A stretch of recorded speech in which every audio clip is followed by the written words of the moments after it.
গুরু মূর্তি স্বামী বীরেশ্বরানন্দ। প্রব্রাজিকা বেদরূপপ্রাণা, পত্রিকার ৩৫তম বর্ষ, দ্বিতীয় সংখ্যা। রামকৃষ্ণ সংঘের একটি বৈশিষ্ট্য, এখানে সংঘাধ্যক্ষ গুরু শেখান গুরু এক শ্রী রামকৃষ্ণ।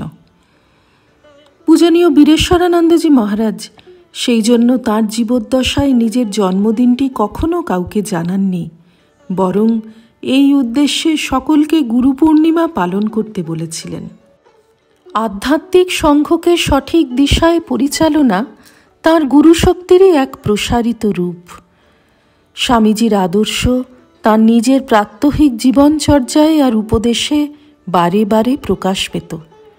কোনো এক শিষ্যাকে বলছেন, এই কথাটা মনে রাখবে, কাজটাকে জপ ধ্যানের লেভেলে তুলতে হবে।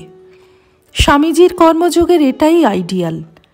কাজকে জপ ধ্যানের বাধা বলে মনে করলে নিজেরাই আনন্দ পাবে না।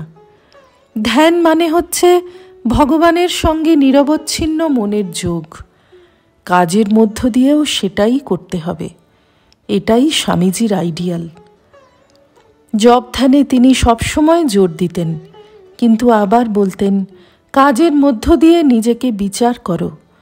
চোখ বন্ধ করে মনকে একাগ্র করছো, ভালো কথা, কিন্তু কাজের সময় মনের একাগ্রতা কতটুকু?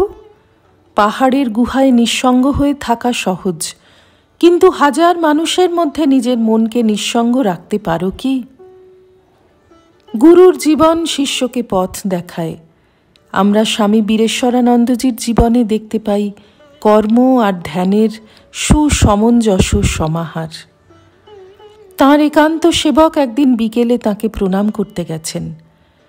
খুব হট্টগোল হচ্ছে চতুর্দিকে। সেবক মহারাজ গিয়ে দেখলেন প্রেসিডেন্ট মহারাজ তন্ময় হয়ে জপ করছেন। মিনিট ৫ আগে এক ভক্ত পরিবার প্রণাম করতে এসেছিল, তাদের সঙ্গে তিনি কথাও বলেছেন, কিন্তু এই অল্প সময়ের মধ্যেই কোন অন্তর্লোকে আবার ডুবে আছেন। তাঁকে ডাকার সাহস হলো না। এভাবেই কেটে গেল ১০ মিনিট। পরে সেবকের পায়ের শব্দে মহারাজ সচেতন হন। কাজকে কিভাবে পূজায় পরিণত করা যায়? এই প্রশ্নের উত্তরে মহারাজ বলতেন, সর্বদা স্মরণ মনন রাখো, যতটুকু পারো ইষ্টমন্ত্র জপ করো, আর যে কাজই করো প্রারম্ভে আর সমাপ্তিতে ভগবানকে সমর্পণ করে দাও। হাজার মানুষের মধ্যেও মনকে কিভাবে নিঃসঙ্গ রাখা যায় তার প্রক্রিয়া মহারাজ যেমন বলেছেন, তেমনি নিজের জীবনে উদাহরণও দেখিয়ে গেছেন বারে বারে। গভীর রাতে দেখা গেছে তিনি টর্চ জ্বালিয়ে, প্রয়োজনে ২টি টর্চ জ্বালিয়ে শ্রী শ্রী মায়ের মুখ দেখার চেষ্টা করছেন।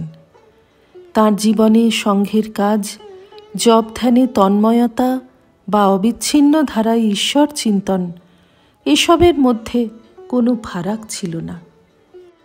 বেদান্তসার গ্রন্থে সৃষ্টিকর্তা ঈশ্বরকে সর্বজ্ঞত্ব, অন্তর্যামিত্ব ইত্যাদি গুণে ভূষিত করা হয়েছে। মানব শরীরধারী গুরুর মধ্যেও আমরা এই একই সর্বজ্ঞত্ব ইত্যাদি গুণগুলি দেখতে পেয়েছি। শ্রী রামকৃষ্ণার্পণমস্তু।